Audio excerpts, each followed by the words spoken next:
Hello, everybody. So, mains is right at your door now, right at our door now, knocking, strongly knocking valiantly.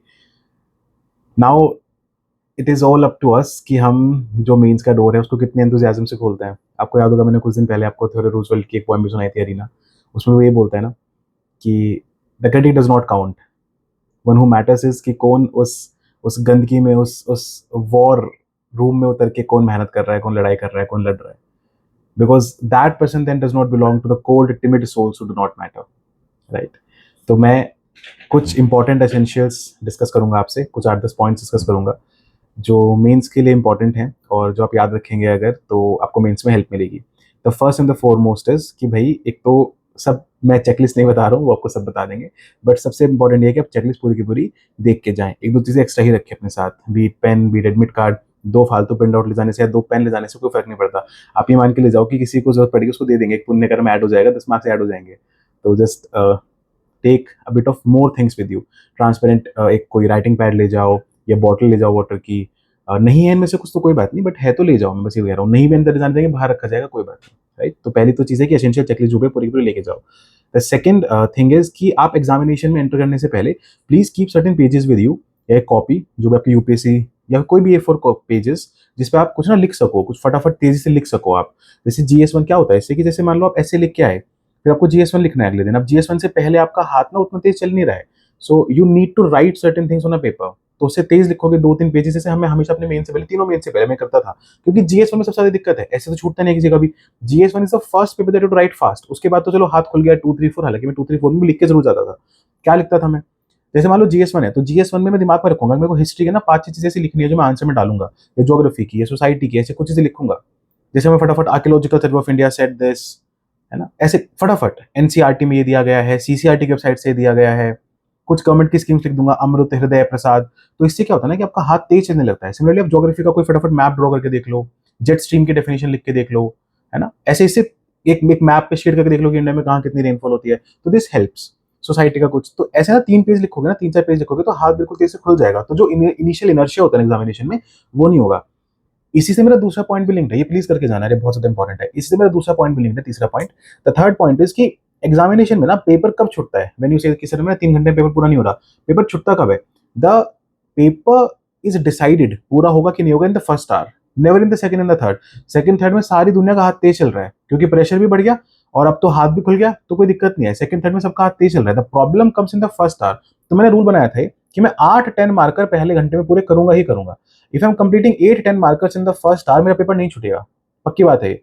वैसे तो 8:30 का time होता है, लेकिन 8 आप कम से कम करो। अगर 7 कर रहे हो तो कम है, फिर आपको सेकंड आवर में भगाना पड़ेगा थोड़ा सा, 9 क्वेश्चन से लेके जाना पड़ेगा। बट 8 कर लोगे तो एप्ट है, 9 कर ले तो पेपर छूटेगा ही नहीं, पक्की बात है। 8 भी कर लोगे तो डिसेंट अमाउंट ऑफ टाइम में पेपर पूरा हो जाएगा। अब ये इंश्योर करने के लिए कैसे करना है आपको? आपको पहले क्वेश्चन से टाइम लिमिट को पकड़ के चलना पड़ेगा यार, देखो बहुत इंपॉर्टेंट है। ऐसा हो सकता है आपने ये सोचा हो कि मैं पहले क्वेश्चन पे 10 मिनट दूंगा, दूसरे पे 10, फिर 10, फिर बाद में भगाऊंगा ताकि पहले क्वेश्चन सुंदर लगे। I am not asking you to change your strategy. If it has worked for you, if you have proven it कि हाँ यार स्ट्रैटेजी मेरी काम करती है, then it is okay. If not, then please don't experiment in examination. Experiment नहीं करना examination में कि नहीं अब बैठ कर आराम से 10 मिनट में पहला आंसर लिख रहा हूँ, डोंट डू दैट। मेरे को ऐसा लगता है कि हर क्वेश्चन में आप अगर इनिशियली 1 मिनट भी एक्स्ट्रा दे दोगे ना तो भी वो बहुत सुंदर बन जाएगा, 2-3 मिनट एक्स्ट्रा देने की जरूरत नहीं है। And people who have practice this की 7 minutes 10 marker, 10.5 minutes 15 marker is perfect, उसको लेके चलो आगे एंड आपका पेपर कभी नहीं छूटेगा। So this is another point. अब आगे बढ़ते हैं। अब आते हैं, मैं एक एक पेपर वाइज कुछ कुछ चीजें डिस्कस कर देता हूं। जैसे ऐसे पेपर में बहुत ज्यादा इंपॉर्टेंट क्या है, ऐसे पेपर से पहले आपकी जो ब्रेन स्टॉर्मिंग है वो बहुत ज्यादा कॉम्प्रिहेंसिव होनी चाहिए, बहुत ज्यादा कॉम्प्रिहेंसिव। और उस कॉम्प्रिहेंसिव ब्रेन स्टॉर्मिंग में ही आपको दो चीजें ऐसी निकालनी है जहां पे अपना इंट्रोडक्शन और कंक्लूजन डालोगे जिस चीजों पे। ये बहुत इंपॉर्टेंट है। बच्चे क्या करते हैं, मैं आपको टाइम बता देता हूँ। जैसे ऐसे 1.5 घंटे दोनों को मिलेंगे आपको, तो उन 1.5 आवर्स में जो आप इनिशियल अपने 25 मिनट है वो ब्रेनस्टॉर्मिंग के रखो। उस 25 में मैं क्या करता था, 20 minute I used to give to brainstorm the body, and the rest of the 5 minutes I used to give to brainstorm the intro and the conclusion. इससे बहुत अच्छे इंट्रो कंक्लूजन बनते हैं। तो इंट्रो कंक्लूजन पे अलग से टाइम देना है। मैंने आपको 6 तरीके की इंट्रोडक्शन सिखाई दिए, वो इंट्रोडक्शन सब यूटिलाइज करोगे। उनमें से कोई भी तुमको बेस्ट लगा है, जो अभी तक आपने फाइनल कर लिए हैं, उन्हीं को आप डालो अपने एग्जामिनेशन में। और जो कुछ यूनिक चीजें मैंने बताई हैं वो डालो अपने एग्जामिनेशन में, ऐसे paper will be very sorted. ठीक है, पक्का मार्क्स मिलेंगे। सबसे बड़ी गलती ऐसे पेपर में क्या करोगे आप, कि आप बॉडी जो है या फिर जो इंट्रोडक्शन है उसको क्वेश्चन की डिमांड जो है उससे हिट नहीं कराओगे। ये मत करना बस।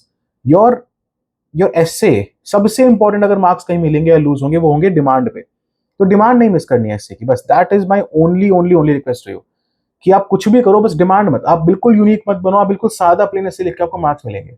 आप अगर डिमांड छोड़ाए दिक्कत हो जाएगी। तो please understand the demand very carefully, code demand समझो और उसको इंट्रोडक्शन में एड्रेस करो अच्छे से। वंस यू डू दैट, आपका एसे आराम से फ्लोलेसली आगे मूव अहेड करेगा। एक गलती जो बच्चे ऐसे पेपर में करते हैं, जो अगला पॉइंट है जो याद रखना, मुझे याद नहीं मैं कौन सा पॉइंट बोल रहा हूँ। एक गलती जो बच्चे करते हैं वो ये करते हैं कि ऐसे का टॉपिक चूज कर लिखना शुरू कर दिया। नहीं, ऐसे का टॉपिक चूज किया, मान लो आपने थर्ड ऐसे चूज किया तो नीचे लिखो 3, उसके आगे उसका टॉपिक, फिर एक लाइन मारो, फिर लिखना शुरू करो, ताकि एग्जामिनर को कभी कंफ्यूजन ना हो कि आपने कौन सा ऐसे चूज किया। Please make sure of this, है ना। एक चीज ये होगी कि ऐसा हो सकता है कि इस बार पिछली बार 16 पेजेस आए थे, इस बार 20 आ जाए या 12 ही आ जाए। आपको उससे घबराना नहीं है, वो में घबराना नहीं है, सबसे पहले तो घबराना नहीं है। टफ एसेज आ रहे हैं, घबराना नहीं है। एक ऐसे चूज करना है जो इजीएस्ट लगे, वो चूज करना है। 30 मार्क का नहीं बनना है, एक ऐसे चूज करना है बस। उस पर 12 13 14 आपने जितना प्रैक्टिस किया कि मैं इतने ही लिख के आऊंगा, इतने ही लिख के आऊंगा, डज नॉट मैटर कि पेजेस कितने आ जाए, 14 तो 14, 12 तो 12, आपने जो सोचा है, जितना सोचा है उतना ही लिख के आओ। 14 पेजेस बहुत एप्ट है मेरे हिसाब से, 14 आपने लिख दिए बहुत है, ठीक है। पिछली बार जिन्होंने 16 लिखे उनको भी अच्छे नंबर मिले हैं, जिन्होंने 12 लिखे उनको भी अच्छे नंबर मिले हैं, तो हम 14 भी लिखेंगे तो अच्छे नंबर मिलेंगे, सीधी सी बात है। क्लियर है बात। एक कभी भी 30 मार्क का नहीं बनना है कि मैं ऐसे ऐसे चूज कर लूं कि भाई साहब जो बहुत डिफिकल्ट लग रहा है तो कोई चूज नहीं करेगा एग्जाम में को देख के खुद, नहीं। एग्जामिनर बहुत पढ़ा लिखा है, उसने सारे एसेस देखे आपसे पहले, वो आपका एसे सिर्फ टॉपिक देख के खुश नहीं होगा, वो आपके एसे को आपके मेरिट्स भी जज करेगा, और अगर एसे की क्वालिटी अच्छी नहीं होगी तो वो, है ना। तो please make sure that you are not writing the essay just to satisfy your ego कि यार ये बहुत टफ टॉपिक था, ये चूज कर लूंगा। नहीं, जो सबसे अच्छा आता है वो चूज करेंगे, ठीक है। आगे बढ़ते हैं। Then when it comes to the GS papers, the most important thing is to complete the paper on time. तो उसके मैं आपको समझा दिया कि आपको क्या करना है। अनदर थिंग इज कि मान लो आपको किसी क्वेश्चन में ऐसा लग रहा है कि यार मेरे पास ना इनफ कंटेंट नहीं है, तो वहां पे मैं चीज बोलता हूँ एज पॉइंट। वहां पे ना आप एक एज हेडिंग बना के आओ कि ये पर्टिकुलर चीज डायरेक्टली नहीं पूछी है क्वेश्चन में, बट मैं इसको एक्स्ट्रा ऐड कर रहा हूँ। इसमें सबसे अच्छा जो ट्रिक होता है वो होता है कि गवर्नमेंट की स्कीम्स डाल दो। तो वो गवर्नमेंट स्कीम जैसे आपके आंसर में पड़ेंगी, आपको हमेशा एग्जामिनर उसी तरह ट्रीट करेगा कि आप ना टॉपिक को गवर्नमेंट स्कीम से लिंक कर रहे हो। तो this will always be in your favourite, will always help you जब आपको लगे कि यार पेपर मेरा भर नहीं रहा है, because filling the sheets is important. Sheets fill करके थोड़ा एग्जामिनर को एक जाता है इंप्रेशन कि यार इस बच्चे ने ना, इस बच्चे को आता है, अच्छा आता है, तो दैट हेल्प्स। अगली बात, अब अच्छा, ये जो भी मैं टिप शेयर कर रहा हूँ, ये this has nothing to do with, अगर आपने ऑलरेडी अपना को सेट पैटर्न बना रखा है तो आप ऐसे ही करना। अगर आप 3 लाइन छोड़ते हो लास्ट के तो छोड़ना, कोई दिक्कत नहीं है। नहीं छोड़ दो तो पूरा पेपर भरना है तो कैसे भरना है, एक एज हेडिंग बना देनी है, उससे हेल्प मिलेगा।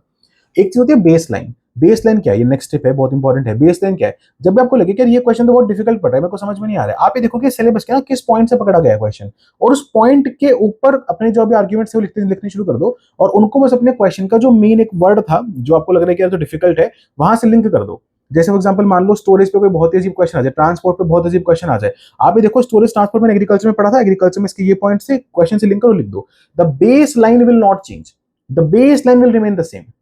इतना आपने कर लिया, you are again sorted. Clear है मेरी बात। तो ये होगा आपकी जीएस पेपर्स का। अब कुछ इंपॉर्टेंट बातें, एक तो देखो बहुत इंपॉर्टेंट है कि लाइट खाना चाहिए हर पेपर से पहले, है ना। कोई भी वो छोले भटूरे टाइप चीजें नहीं खाएगा, बिल्कुल लाइट चीजें खानी है पेपर से पहले। जैसे मेरा तो बिल्कुल ही फिक्स था कि मैं इडली लेके जाता था, तो I used to consume one piece of idli और फिर एक कॉफी या एक चाय, and I was sorted for the examination, ठीक है। एक तो ये हो गया, लाइट खाना है अपना लेके जाना, और इस टाइम पे गर्मी है तो खाना खराब हो जाता है, थोड़ा ध्यान से जो भी आप लेके जा रहे हो, पहली बात। दूसरी बात, कोई भी बहुत ज्यादा ऐसे बॉडी बिल्डर नहीं बनेगा। जैसे ही आप एग्जामिनेशन हॉल से बाहर आ रहे हो तुरंत अपनी वॉलिनी का एक स्प्रे, अगर आप राइट हैंड हो तो राइट हैंडर, लेफ्ट हैंड तो लेफ्ट हैंडर, यहाँ से लेके इस वाली नाव से लेके नीचे तक, you have to spray it यहाँ तक, क्योंकि इसमें पेन होगा लास्ट में आके। चाहे आपको पेन नहीं हो रहा है पहले पेपर के बाद, ऐसे पेपर के बाद भी क्या हो जाएगा, 50 रुपए 100 रुपए की वॉलिनी, 200 रुपए की वॉलिनी मूव आ जाएगी। आपके पेपर से ज्यादा इंपॉर्टेंट नहीं है ना, तो प्लीज करो उसको स्प्रे, इट इज इंपॉर्टेंट। इससे क्या होता है कि आपकी जो मसल है वो रिलैक्स होगी अगले पेपर में। अब आप स्टिफ मसल के साथ जाओगे और पेपर के बीच में पेन होगे तो क्या करोगे, है ना। तो इट इज ऑलवेज एडवाइज कि आप even if the pain is not happening, आप यहाँ शोल्डर से लेके नीचे तक एक स्प्रे कर लो। This will help you, this will really help you, है ना। तो प्लीज आप इस चीज को लेके अप्लाई करना। देन जैसे पेपर्स के बीच में, नेवर जज your paper while you are writing the paper और आफ्टर द पेपर। अपना पेपर जज करेंगे बैठ के 31 अगस्त को, उसके बाद अभी कुछ नहीं करना है। अभी आपने जो लिख दिया वो ठीक है, जो लिख दिया वो बेस्ट है। राइट लाइक AIR1, ऐसी कॉन्फिडेंस के साथ लिखो कि मेरा AIR1 आ रहा है, और आपको पता है ना ये वीडियो भी कोई AIR1 देख रहा है, राइट। तो कॉन्फिडेंस, उस कॉन्फिडेंस के साथ लिखना है उस पेपर को, बहुत ज्यादा इंपॉर्टेंट है, बहुत ज्यादा इंपॉर्टेंट है। वो कॉन्फिडेंस लूज नहीं करना है अपने आप में, अपने स्किल में, अपनी एबिलिटी में, आपने जो लिख दिया उसमें, वेरी इंपॉर्टेंट, ठीक है। इससे क्या होता है कि अगर आप अपना पेपर बीच में जज करना शुरू कर देते हो तो या तो आपका पेपर छूटेगा या तो आप रोने लगोगे पेपर में, कहीं ना कुछ कॉम्प्रोमाइज हो जाएगा, वो नहीं होने देना है। This is very important. अगली बात पे आते हैं। ये तो चलो ठीक है, पेपर की बात होगी। एक बहुत मेजर जो इशू बच्चों के साथ आता है वो आता है कि वो पेपर से बाहर आके बहुत ज्यादा बातचीत में लग जाते हैं। कभी नहीं करना है, रिवाइज करना है। तो इससे हमारा नेक्स्ट पॉइंट निकल के आता है कि रिवाइज करना क्या है हमें। आपने कोई ना कोई शॉर्ट नोट्स बनाए होंगे, जैसे GS3, GS4, GS1, GS2 सबके शॉर्ट नोट्स हमने प्रोवाइड किए हैं। अगर हमने नहीं किए, किसी और ने किए होंगे, जहां से आपने तैयारी करी है, किसी और ने नहीं किया तो खुद के बनाए होंगे आपने। तो वो जो शॉर्ट नोट्स हैं वो आपको पिक करने हैं और उनको बस फटाफट फटाफट फटाफट ग्लांस मारते चले जाओ। आर्ग्यूमेंट्स को भी नहीं देखना। जो वैल्यू एडिशन आपको हर एक उसमें, जैसे हमने जीएस में पूरे आर्टिकल्स अलग, सब कुछ अलग अलग करके दिया है ना, 8-10 इस तरीके से चीजें अलग अलग करके दिए, उसको देखो फटाफट, क्योंकि वो वहां पे अटैच होगा फिर। राइट, तो ये बहुत इंपॉर्टेंट है कि आप अपने पेपर्स के बीच में अपना जीएस का जो पोर्शन है उसको रिवाइज करो। अच्छा देखो क्या सीन है, अब जैसे आज आपने मान लो एससी रिवाइज किया, अब कल आप सुबह सुबह अपना जीएस1 रिवाइज करो, या फिर मतलब कल एससी, सॉरी कल एससी पेपर देने के बाद अपना जीएस1 जीएस2 का पेपर है अगले दिन, तो घर जाते फटाफट जीएस2 रिवाइज कर दो थोड़ा सा, और उसके बाद जीएस1 कर दो लास्ट के 4-5-6 घंटे में। 6 घंटे जीएस1 को दे दो फिर बाद में, क्योंकि एससी पेपर के बाद टाइम होता है, तो थोड़ा सा 2-3 घंटे जीएस2 को दिए, फिर 6 घंटे के आसपास जीएस1 को दे दिए, 6-7 घंटे, फिर सो गए, सुबह उठे जीएस1 का बाकी पोर्शन देखा, अपना एग्जामिनेशन देने गए, एग्जामिनेशन दिया, बाहर आए, 2-3 घंटे मिलेंगे, दोबारा जीएस2 रिवाइज कर दिया। तो जीएस2 दो चंक्स में रिवाइज हो जाएगा, एक एससी पेपर के तुरंत बाद और एक जीएस1 जीएस2 के बीच में। इतने में जीएस2 आराम से रिवाइज हो जाता है। हमने भी आपको जो नोट्स देंगे जीएस2 के, वो हार्डली इतने होंगे कि मतलब हार्डली इतने हैं वो कि आपको 4-5-6 घंटे ज्यादा लगेंगे। तो 3 घंटे अभी रिवाइज कर दिया, 2 घंटे बीच में रिवाइज कर दिया, and you are done and sorted. ये हो गया जीएस2 का। जीएस3, अब जीएस2 का पेपर दिया तो बहुत कम टाइम है जीएस4 और जीएस3 के लिए। जीएस4 is the quickest to revise. मैंने आपको जीएस4 के कीवर्ड्स पे अलग से दिए हैं, आपको टेम्पलेट्स अलग से दिए हैं, आपके शॉर्ट नोट्स अलग से दिए हैं, थिंकर्स अलग से दिए हैं, तो आपको जहां दिखे वो रिवाइज कर लो। मैं क्या करता था, मैं अपना बताता हूँ। जैसे I would come back from the GS two paper and आते में 1 घंटा 1.5 घंटा फटाफट जीएस4 रिवाइज कर लेता था, उसके बाद जीएस3 बैठा था। नाउ जीएस3 requires a lot of time to revise, but अगर आप अंडरस्टैंड के शॉर्ट नोट्स कर रहे हो यूज, 150 पेजेस के हैं बस, 150 पेजेस में पूरा जीएस3 है, आप उनको वाक्य में पलट सकते हो, आप वाक्य में उनको पलट सकते हो। मतलब it will take hardly 5 to 6 hours for you to revise them, और इतना टाइम मिलता है। जैसे I used to study till 12 और 1 इन द नाइट, और फिर सो जाता था। तो मैं पढ़ने बैठता था, मान लो आप ऐसे 7 बजे के आसपास, तो 12 बजे तक 5-6 घंटे में बहुत अच्छे से एक मेजर चंक रिवाइज होता था। फिर थोड़ा सा कुछ बचा तो सुबह उठ के रिवाइज कर लिया, and then you are sorted. ठीक है, फिर गए जीएस4, जब जीएस3 का पेपर दिया, बाहर आए, जीएस4 का फटाफट से देखा कि मेरे क्या कीवर्ड्स हैं, और जाके जीएस4 को अप्लाई कर दिया। ठीक है, and once you are done with that, तो फिर अपना दोबारा मिलते हैं, ऑप्शनल की तैयारी बहुत बढ़िया से करेंगे। But I hope you understand कि किस किस तरीके से कहाँ पे कितना कितना रिवाइज करना है। Another very important point that comes with this is कि हर पेपर में, अब अगला पॉइंट है और बहुत इंपॉर्टेंट है, हर पेपर में कुछ पर्टिकुलर चीजें लिखने से नंबर आते हैं। तो वो चीजें जरूर अपने दिमाग में एक बार गो थ्रू कर लेना। जैसे मैंने आपको समझाया कि ऐसे में कैसे एनेक्डोट्स लिखने से नंबर आएंगे, या फिर मैंने आपको समझाया कि जीएस1 के पेपर में अगर हिस्ट्री है तो हिस्ट्री में आप ये 5-7 चीजों का ध्यान रखो, करंट अफेयर्स के कैसे लिंक कर सकते हो ध्यान रखो, गवर्नमेंट की स्कीम से कैसे लिंक कर सकते हो ध्यान रखो। ऐसे मान लो ज्योग्राफी में कुछ मैप्स हैं जो मैंने आपको पर्टिकुलरली सर ने बताया, मैंने बताया, या सोसाइटी में मैंने कुछ थिंकर्स बताए, कुछ कीवर्ड्स बताए, कुछ डेटा बताया। जैसे एग्रीकल्चर में नंबर ऑफ पॉइंट्स की बात करी थी, इंटरनेट सिक्योरिटी में हमने मल्टी लेयर्ड पॉइंट्स की बात करी थी कि हम सब हेड्स बनाएंगे। तो ऐसे ऐसे कुछ पॉइंट्स है ना, ऐसे जीएस2 में केस लॉज, कॉन्स्टिट्यूशनल आर्टिकल्स, फिर आपके जजमेंट्स, केस लॉज, आपके कॉन्स्टिट्यूशनल डिबेट्स, आपके लॉ कमीशन, आपके जितने भी कॉन्स्टिट्यूशनल स्टैचुटरी बॉडीज हैं, पार्लियामेंट्री एक्ट्स हैं, कमीशंस हैं, जितना भी मतलब जो भी हमने over the period of time देखा है, वो चीजें एक बार देख के जाओ। आपने देखा होगा मैंने एक फाइनल एजुकेशन शीट भी शेयर करी थी कुछ बच्चों के साथ, तो वो आप या तो देख सकते हो, नहीं तो आपने खुद का ऐसा कुछ बनाया कि यार मेरे को ना ये याद होना चाहिए कि अगर आईआर आया तो मैं इन 12 डायमेंशन पे लिख सकता हूँ, या फिर अगर मेरा जीएस2 का पॉलिटी है तो मेरे को ये 10-12 चीजें डालनी है अपने एग्जामिनेशन में, अपने क्वेश्चन में। इतना करोगे, you will be more than enough, more than sufficient. एक लास्ट बात पे आता है, कुछ चीजें ऐसी होंगी जो आपको लगेगा एग्जामिनेशन में कि यार ये तो गड़बड़ हो रहा है। हर एग्जामिनेशन में, मेरे तीनों मेंस में कोई ना कोई एक पेपर आपको हमेशा से लगेगा कि यार यहां तो गड़बड़ हो गई। It's okay, it's okay. देखो, it is only when the going gets tough that the tough gets going. जिस टाइम पे कुछ भी रिडिक्यूलस सा हो जाए, जिस टाइम पे कुछ भी बहुत ही खतरनाक सा हो जाए, उसी टाइम पे आपके कैरेक्टर, आपके पेशेंस, आपकी समझ, सोच, बुद्धि, माइंडसेट की जांच परख होती है ना। It is only in the situations of darkness that the person with the best light will come forward. तो ऐसे टाइम पे, जैसे मेरे साथ में ऐसे पेपर में हुआ था, मैंने समझाया कई बार, आपको बताया भी है कि 2 घंटे हो गए, पहला हिस्से खत्म नहीं हुआ, बाई चांस पता ही नहीं चला कि 2 घंटे हो गए। तो हो सकता है ये सब चीजें। और उस बार मेरे ऐसे में बहुत ही, मतलब उस बार सबसे ज्यादा नंबर आए थे ऐसे में। क्यों? क्योंकि एक टाइम आपको लगेगा कि यार सब, यार ये क्या हो गया, पहले पेपर खराब हो गया। बट नहीं, जो आपके पास उस टाइम बेस्ट है उसको अप्लाई करो, and you will see miracles happening, wonders happening. आपको भी नहीं पता चलेगा। तो गिव अप नहीं करना पेपर के बीच में, है ना, गिव अप नहीं करना पेपर के बीच में। बहुत इंपॉर्टेंट है, बहुत इंपॉर्टेंट है। गिव अप नहीं करना पेपर के बीच में, रोना नहीं है पेपर के बीच में, सोचना नहीं पेपर के बीच में। जो क्वेश्चंस भी खराब आ रहे हैं, टफ आ रहे हैं, सबके लिए वैसे ही है। अगर आपने थोड़ी भी शिद्दत से तैयारी करी है तो आपने इतनी तैयारी कर ली है कि आपकी रैंक आए। इसके बाद जो हम खराब करते हैं वो एग्जीक्यूशन खराब करते हैं। एग्जीक्यूशन खराब नहीं करना है प्लीज, है ना। एग्जीक्यूशन खराब नहीं करना है। बहुत मेहनत के बाद, बहुत लंबे वक्त के बाद लिखने का मौका मिला है। एक ऐसे प्रीलिम्स जिसकी अभी तक बातचीत खत्म नहीं हो रही है, जिसके अभी तक केसेस चल रहे हैं, ऐसे प्रीलिम्स को कंप्लीट करने के बाद आपको मौका मिला है, तो वो खराब नहीं करना है, वो खराब नहीं जाने देना है just because you something in our head. बहुत इंपॉर्टेंट है, राइट। लास्ट में मैं ये बोलूंगा, ऑल द वेरी बेस्ट। भगवान आपको बहुत बहुत बहुत सद्बुद्धि, बहुत दिमाग दे, आप बहुत अच्छा करके आओ, बहुत ज़्यादा अच्छा करके आओ। And if I can and it on the famous, वो रैंकर्स ने फेमस कर दिया, बच्चों ने फेमस कर दिया बोल बोल के, I and the conversation again taking you back to there shall be no Alps, right.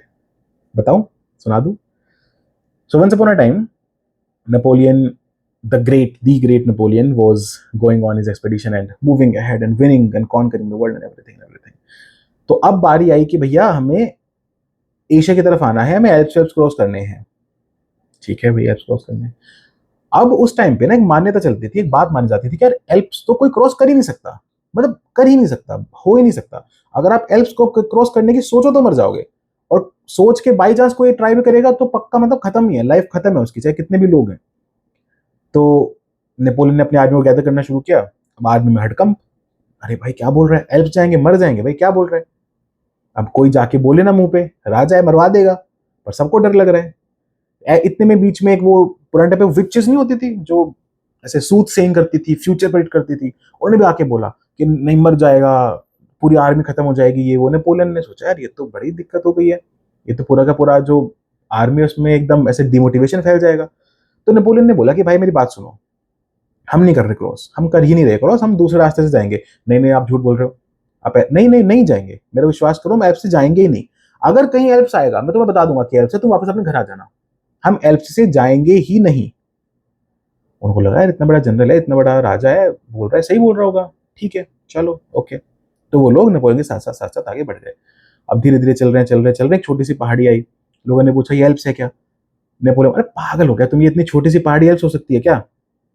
तो ठीक है, अरे हाँ नहीं नहीं छोटी सी पहाड़ी क्रॉस हो गई।